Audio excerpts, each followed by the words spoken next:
Good morning and welcome to another episode of Unscripted and Unchained RPG Review.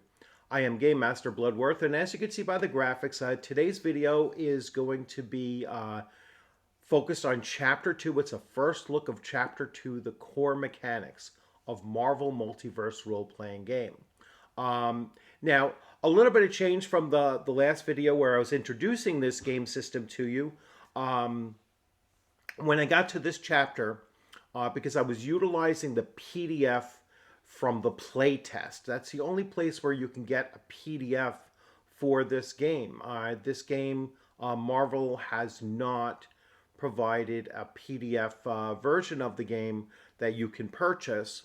What they do have is a digital copy of the game to be used on VTTs, particularly Roll20, and that does not give you, even once you purchase that, a PDF copy of the game. It's only usable in the in the tabletop, the virtual tabletop. You can't look at the actual rules outside of that or print them or do whatever. So as I go through this chapter here, I am going to be utilizing the book. However, I will show you some of the differences between the playtest and what actually appears in the book. What's been added to the book is not just text changes, but it's significantly longer than what was in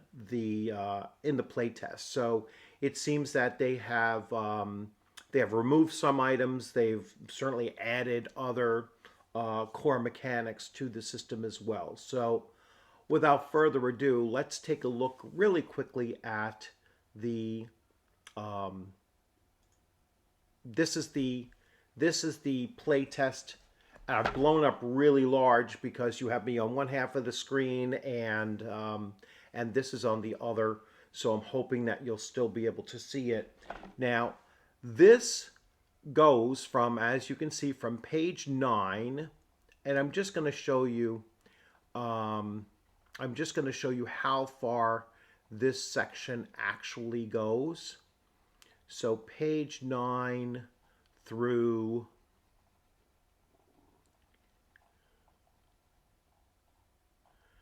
just page 9 through page 14.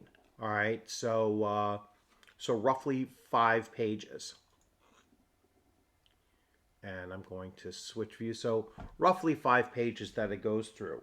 In the book, all right, the core mechanics begin on page 11, and they carry through to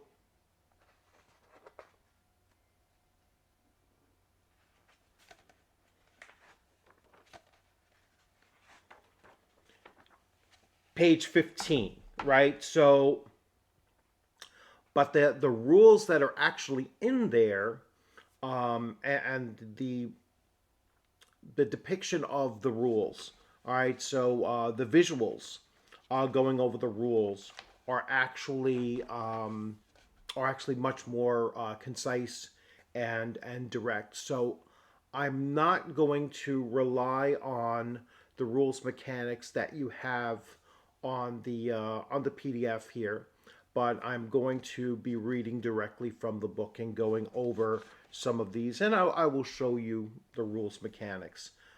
So let's get back to the introduction of this section. It's kind of interesting because in in the final form, it actually covers the rules mechanics more in depth and yet in shorter number of pages, right? This went from 9 to 15 as opposed to, or 9 to 14 as opposed to 11 to 15. So it's a page and a half less in the final form, and yet it's much more detailed. So I am going to switch from here because even this wording is changed, right? So this may be a big book, all right, and this does not this has not really followed that completely.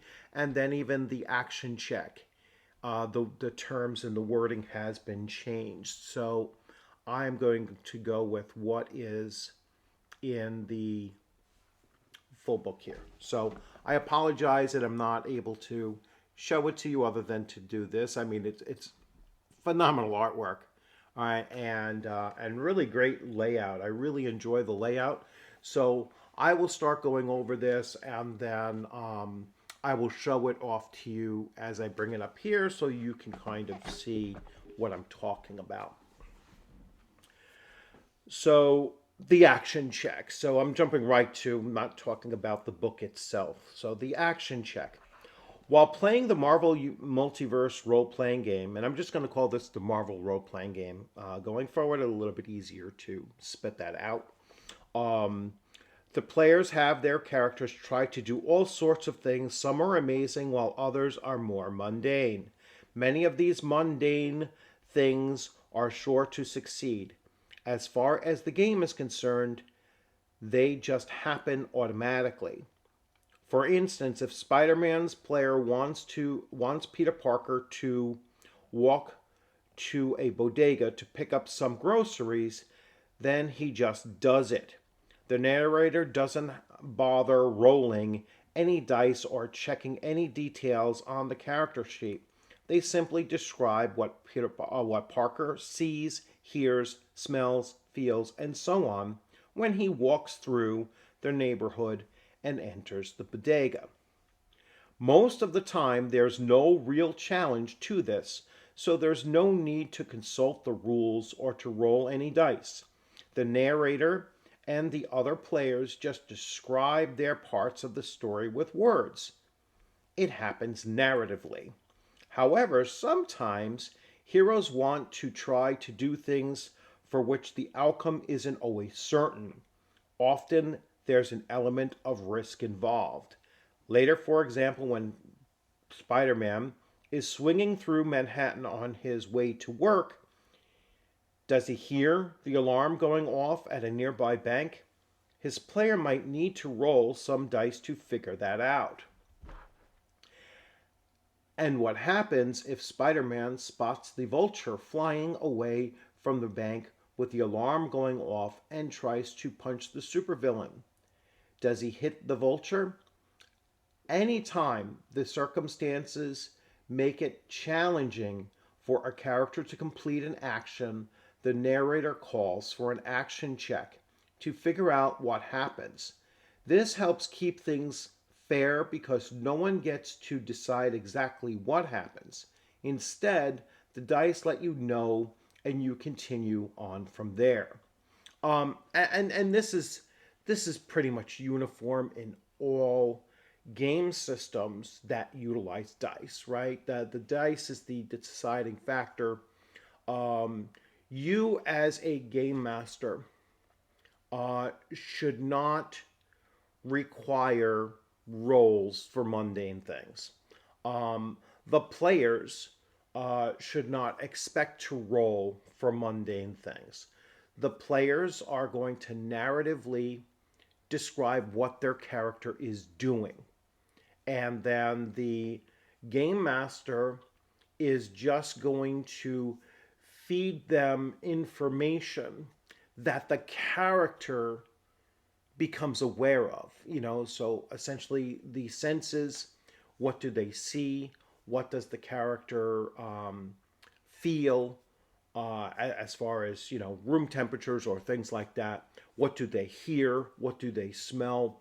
Describe the location that the character has just walked into without giving them any knowledge of what the character wouldn't know from just entering into that room, right? And then if the character then attempts to do something where it has a meaningful consequence if they fail, or it is just it's an unknown potential outcome, then a die roll is going to be made. So that is what this section is really talking about, is when you're doing an action check, you're not going to do it for mundane things.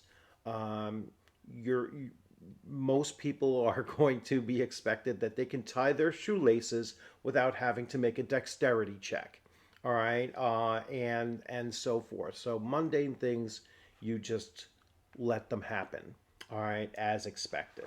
So now we're going to get to the dice mechanics here, and we're going to be talking about the 616 system.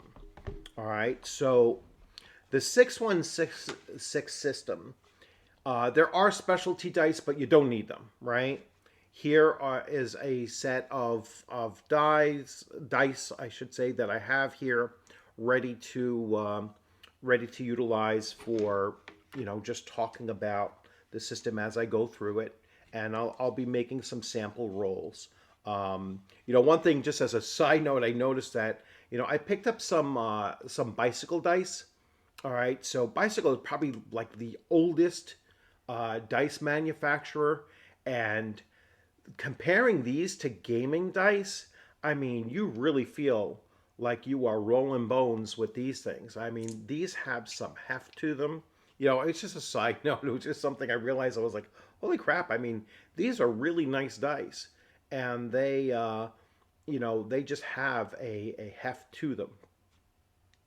Besides that, it is recommended that you get two of one color, and the middle one will become your Marvel die.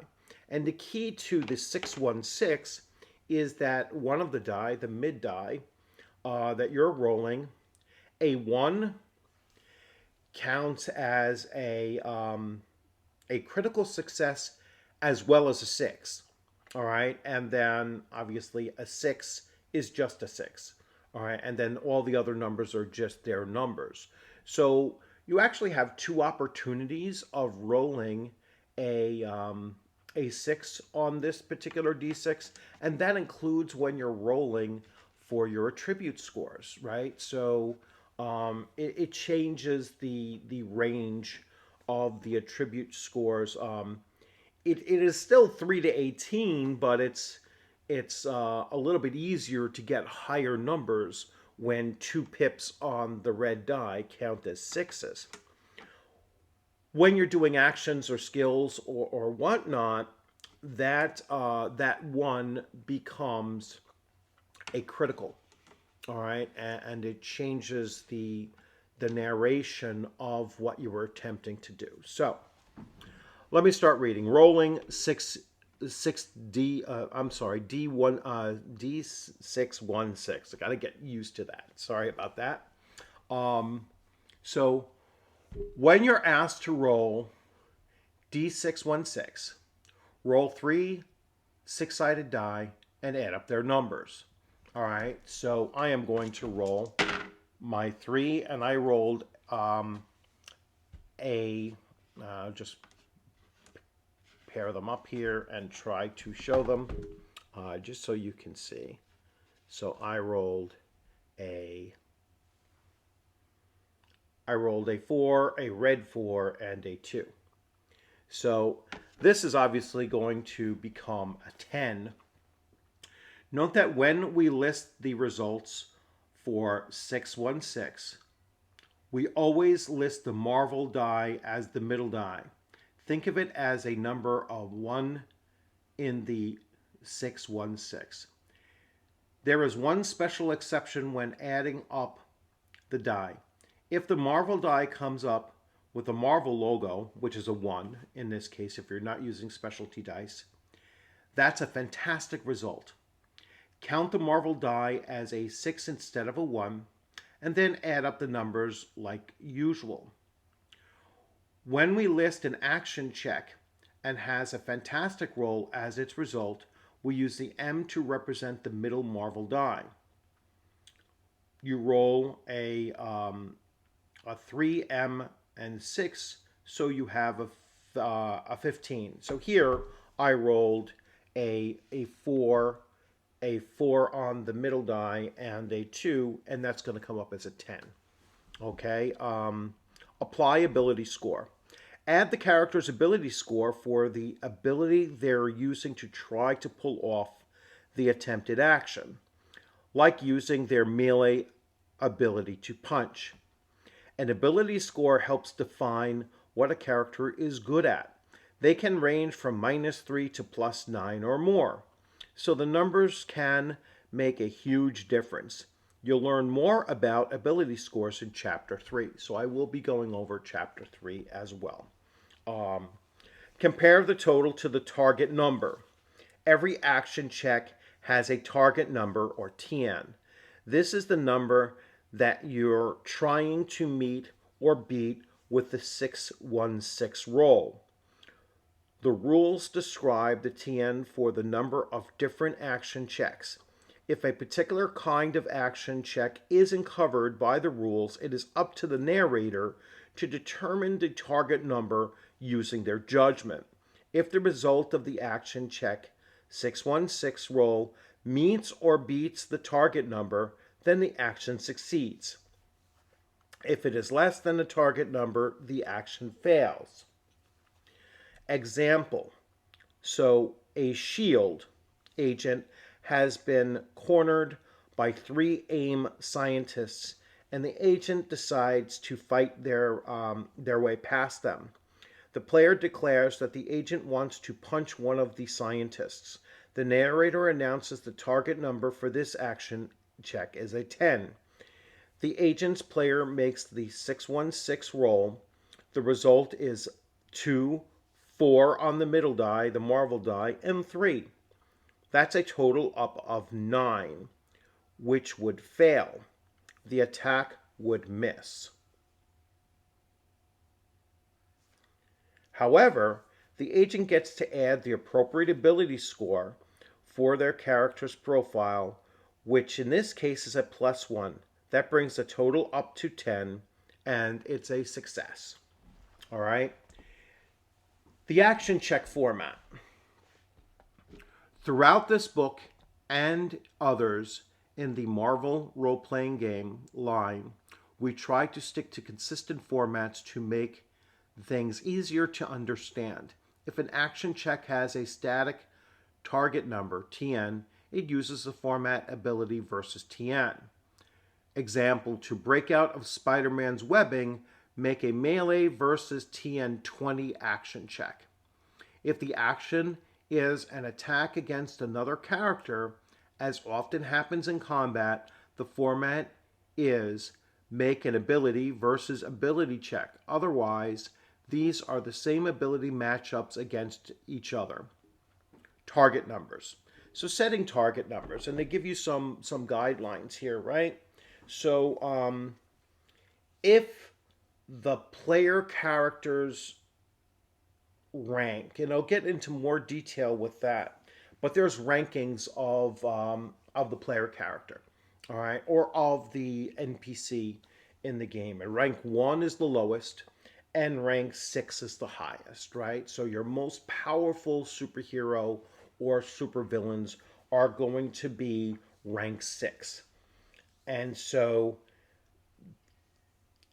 their challenging TN, all right, is a 16 as opposed to rank 1 where their challenge TN is an 11. Now let me explain to you why that is. So setting target numbers. Sometimes, though, it's easier to think about target numbers in terms of how much of a challenge it is. Would it be for the particular character attempting the action check? If it seems like they might have a roughly even chance, of failure or success at what they're attempting, then the action check would be considered challenging. A challenge action check takes a bit of luck and effort to pull off. The challenging TN by rank table shows the target number of what would be considered a challenge action at each rank. So the challenge for a rank 1 character is an 11. That's considered challenging for them because they get fewer bonuses towards actually beating that on a 3d6 roll. All right, adjusting the target number. If what you're attempting to do is a trivial action, you're going to -6 on the target number. All right, so for a rank 1 character, their target number for a trivial action might actually only be a 5. So they have to roll 3d6 and beat a 5. And remember that Marvel die has 2 6s on it. The 1 and the 6 is going to be a 6. While if the modifier, the TN modifier, is absurdly difficult, you're going to add a +6 to that modifier. So absurdly difficult for a rank 1 PC would be anything 17 or above. All right, that's absurdly difficult for them because they basically have to roll a 17 or higher on a 3d6. So really, really tough for them to do. Impossible things. Just as the narrator can say that many actions are so easy or simple that they don't require an action check, they can also state that other actions are flat out impossible and so don't allow for an action check. I disagree with that. All right? Always let the player character attempt the impossible. Now, you're going to describe the scene, and hopefully the player will realize that what they're having their character attempt is impossible. But if they decide to just go with it anyway, let them go with it anyway. There is going to be a learning curve here where the player will eventually learn, especially if it's a new to role-playing player, they're going to learn that it's not the narrator or the game master's job to tell them what their character shouldn't attempt to do. It's the narrator or game master's job to describe the situation that they're in from what the character is seeing, smelling, hearing, and so forth, right? If you have a character that has no super jump ability, let's say, and they have a 50-foot wall in front of them, and they're going to adamantly say, I'm going to attempt to jump to the top of this 50-foot wall. Let them make a roll. You could say, hey, you know what? You're making the roll to see how far up the wall you actually reach. And that might determine whether or not they take any kind of damage on their way down. Or some other kind of a mishap might take place where they're, where allow them to make the roll. If it's something that is impossible. So I disagree with it here, saying if it's something impossible, don't even have them attempt it. No, let them go for it. Let them learn through experience that not everything is going to be possible. Fantastic rolls. Fantastic rolls add extra drama to the game in unexpected ways. Getting one at the right time can make a huge difference in the game and can turn the tide of the battle or even the whole adventure. Fantastic success. If you get a fantastic roll and your total meets or beats the action check's target number, there's a fantastic success. So it's not just I rolled a 6 on the middle die, and let's say I rolled this here, all right? I'm just setting up the dice. Let's say I rolled 2 1s and a 6. Oh, that's the 2. I totally held that backwards. Let's see where I was meant to do it. There we go. Sorry about that. 2 1s and a 6. Let's say I roll this here. This doesn't mean an automatic success unless my target number was only an 8. But what this does mean that if it was only an 8, I didn't just get a success, I got a fantastic success because that middle die is a, oh, I'm sorry, crap. I'm getting everything wrong here. That's what a fantastic, sorry about that. So that's a fantastic success because not only is it a 1 in the center, but the 1 counts as a 6 as well. And so it would meet the 8 TN if that was the case. And so now I have a fantastic success. So let's see what that looks like, or at least sounds like when I describe it. If you get a fantastic roll and your total meets or beats the action's target number, that's a fantastic success. That's considered a yes and a result. The action succeeds and an extra special something happens. The default effect of fantastic success that happens during any act is that the attack does double the normal damage.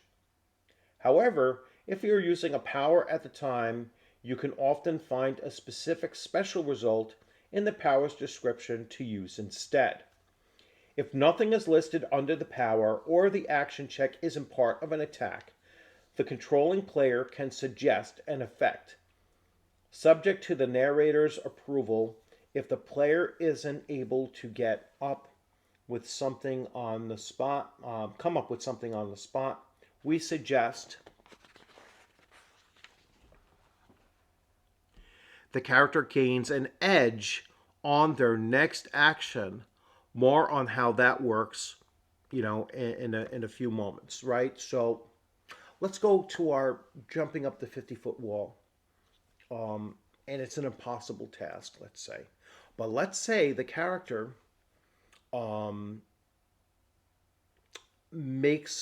let's say the character rolls or the player rolls 3 6s. All right, or I'm sorry, not 3 6s. A 6, a 1, and a 6.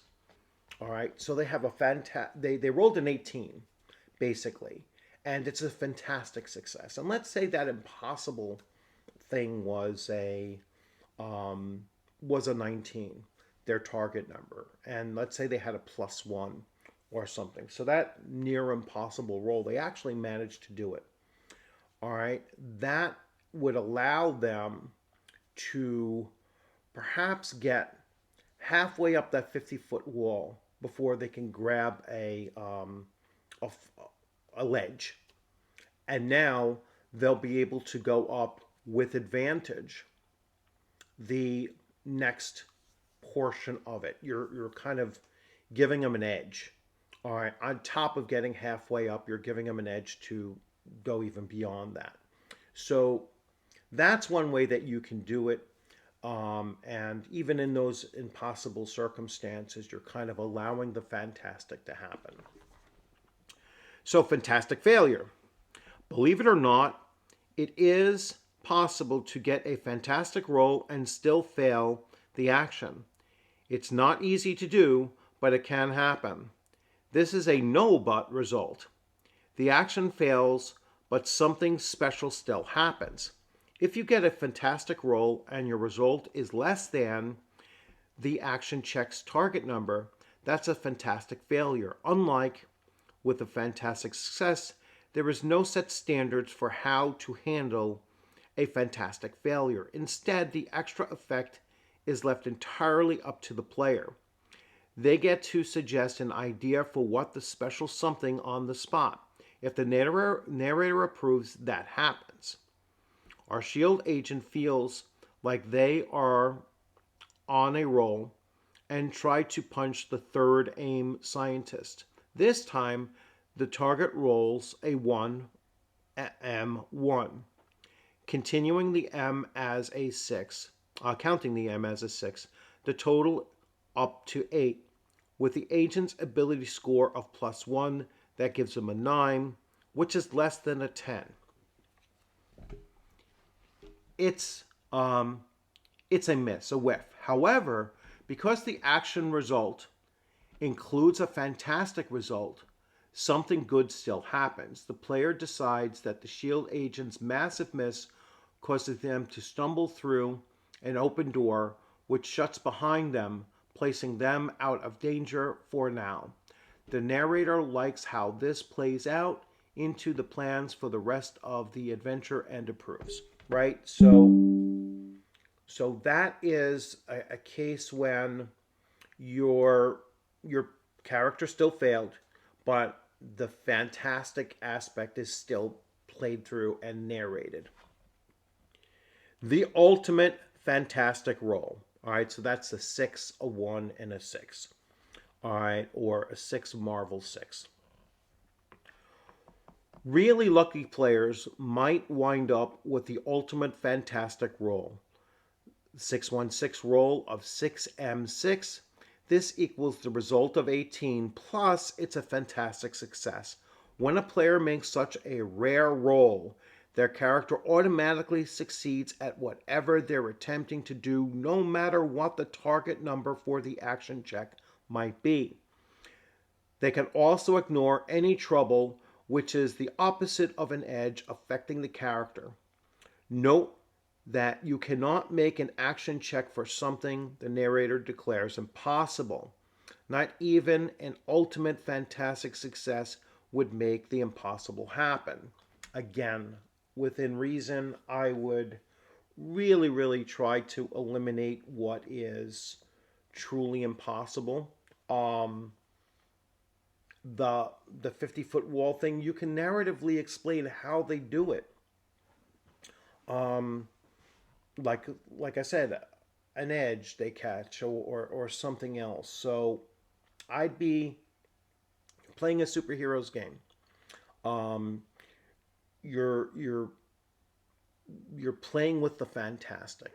So be a little bit wary of producing too many impossible situations, or shutting down the players' as an ingenuity along the way as well. So just my own personal thing. The rules and I may differ. All right. So edges and troubles. So an edge is if your character makes an action check under extra favorable circumstances, uses special skills, employs top-notch tools, or otherwise has some kind of advantage. The narrator can grant your character an edge on this action.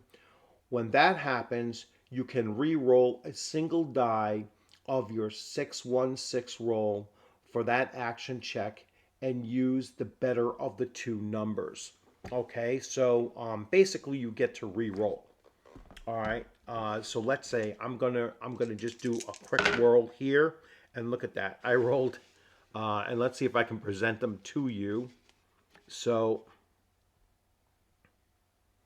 I rolled really well. All right. So I rolled a 6, a 1, and a 4. So that is numerically that is a 6, 12. That's a 16 with a fantastic added in on there. All right. So I'm probably not re-rolling that. The only way that I'm re-rolling this 4 is if I'm going to get a 5 or a 6 on the roll. All right, so in this case, I just ended up with, I had an edge and I just ended up rolling the ultimate roll. All right, so there it actually came out much to my, much to the better there. Stacking edges.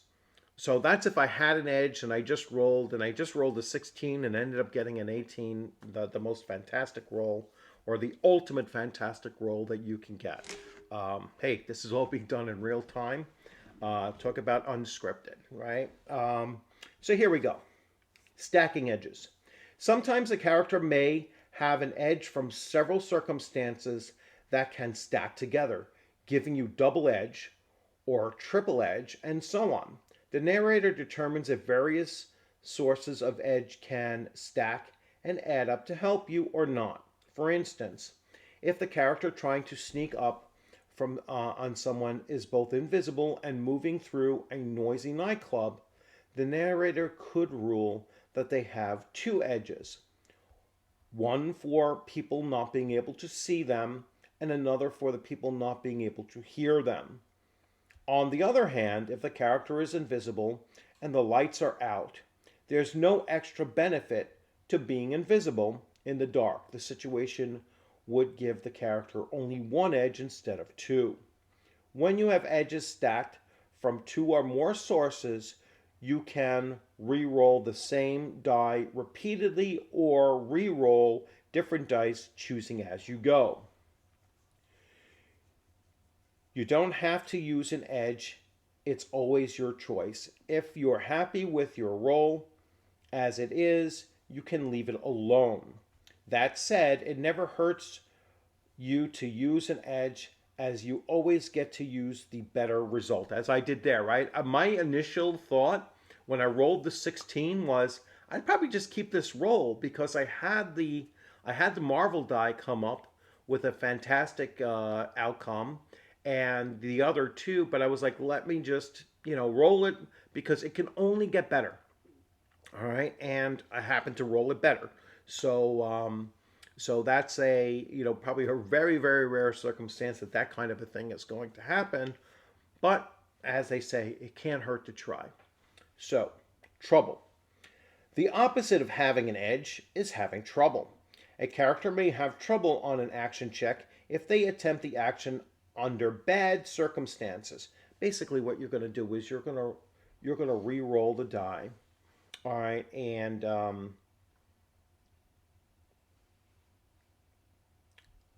let me go into it. When a character has a trouble on an action check, their player must re-roll the best of their die numbers in the roll, and they must use the worst of the two numbers. An M is always considered to be the best. So if you rolled a 1 on your Marvel die, you have to re-roll this number because it's considered the best. All right. Now, if you roll it again, and this time I got a 4, all right, that is what I have to take, all right, as a replacement for the M. All right. So, and then that might change the whole result of my action. Let's say my target number is a 12. All right, and I just rolled, and I have a difficulty, right? I rolled two 2s and a 3 on the center die. I have to re-roll that 3, and I get whatever it comes up with. In this case, it came up as a 4, and so I actually improved my roll. All right, but that's the point of the trouble. All right, is that you have to re-roll. You have to re-roll the highest of your dice, and then take the example. A character has one arm tied behind their back, when they're attacking, giving them trouble. They roll a 6M5 on their action. For a total of 17, they must roll the M, and the worst of the two results. They roll a 2, and their roll is now a 6-2-5, the result of 13. So the less of the two results, the 4 is actually replacing a 6 in the actual roll. All right, not just the M, but it's actually replacing a 6 in that roll. So that's how that works. And you could have stacking trouble as well, right? So you could have a number of things that are going to make your task that much more difficult. And so you might have to roll more than one of your high die first. Mixing things up, it's possible to have both edges and troubles at the same time, and they're obviously going to negate. If you have 1 and 1, they'll void themselves out. And that is pretty much the whole system of doing checks in the game. All right, it is really a very simple system using just one set of three d6s, one being the Marvel die essentially, where a one is a fantastic roll and also counts numerically as a six, and you still maintain the other six. And when you have the narrator or game master is going to assign a target number for the action that you're going to do. You're going to apply your bonuses, to that target number or to your roll to see if you meet the target number, and then you're going to roll the dice. I mean, for just one last time, I'm trying to punch an opponent. My target number, due to their ability to help prevent it, I'm going to roll. I need to roll a 12, let's say. All right, and here, I'm really lucky with my rolls here. Now, but I don't think I still missed the 12. All right, unless I have a bonus to this, right? So I rolled a 2. Well, that's a 3. I rolled a 3, the Marvel, 1, and then a 2. So my number here will be 6, 9, 11. If I had the plus to my attack roll, let's say I did, then I met the 12, right? If I don't have that plus for whatever reason, this is considered a fantastic failure. I might have some other positive outcome that came out of that, but in most cases, if I'm looking to punch somebody, I'm going to probably have a bonus modifier to it anyhow. And so I probably had a fantastic success to that roll. So, very simple system to remember. There'll be more math involved with it when you're doing opposition rolls and everything, and we'll see that more in the combat section. And just to give a little preview, so chapter 3 is going to be character profiles. So we're going to start going into the next phase of creating a character. So they have character profiles, which is their rank, their ability scores, and so forth. Their speed and damage and size and power sets and powers and backstory and stuff. Then they have character combat in chapter 4. Then they go to creating a character, which I kind of find that kind of interesting. I think the reason why they do this in this order is because they're assuming that you're going to play a pre-made, superhero without creating your character. I would have, made chapter 3 creating a character and then do the character profiles and then talk about combat. Or put the combat after all of these other ones, because this is the order that it goes in. Character profiles, combat, creating a character, backstories, powers, characters, and then the Marvel Universe. All right, I would have put creating a character, character profiles, backstories, powers. Actually, I would have put powers before or part of the creating characters. I don't know. It's kind of a weird ordering that they have for these chapters. I will continue going and covering them through the chapters as I have them listed, but to me it's kind of a weird setup. I think that when you're creating a role-playing game, that you should that one that's built on an IP like this, you have to assume, or you should assume, that players are going to create their own superheroes, or their own supervillains if you want to, play that kind of a campaign. And this at least initially looking at it for the first time, this does appear that they're assuming that you're going to play one of the established superheroes already. So as always, I'm not always going to necessarily agree with some of the things that they're doing, but overall, I mean, the system is pretty solid. I kind of like it. I think that it is a very simple system so far to understand, and I hope you enjoyed this presentation, and I look forward to reading your comments and questions in the comments and questions section.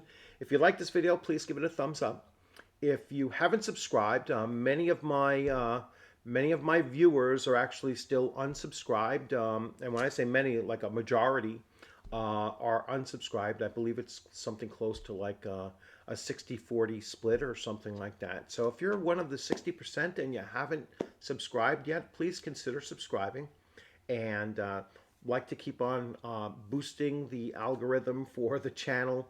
The more people that become aware of it through the subscriptions, and you're getting the alerts for when new videos come up, the more the word of the channel through the algorithm gets out there throughout YouTube, and brings even more so people and comments and suggestions to my channel, which I really do enjoy, and I respond to as frequently as I can.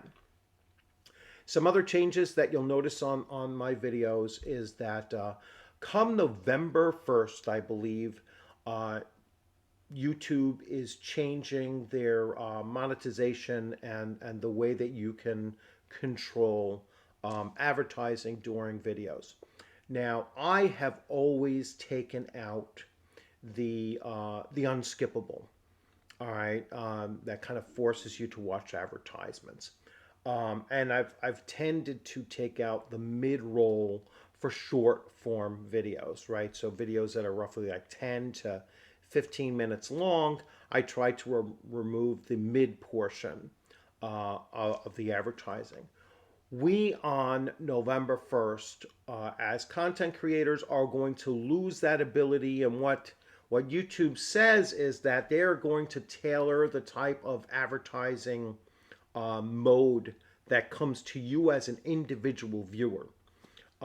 So I don't know what that means, but what I have been doing is I've been testing it out and just opening it up to all forms and all modes of advertising for now, to see how that comes to work, on your side.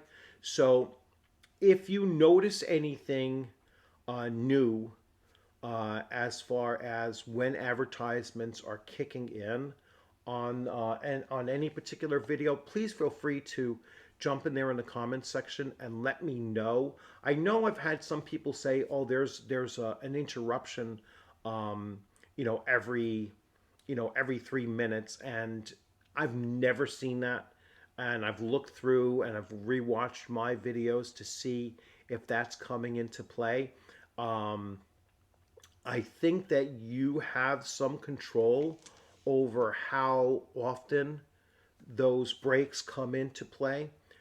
So, it might be something that you can control better on your end, especially after November 1st, when we lose the ability to try to limit those advertisements. So anyway, so you might see some changes in the advertising on the channel moving forward, and like I said, it's out of our control as content creators beginning November 1st. So otherwise, keep on watching, keep on liking and subscribing, and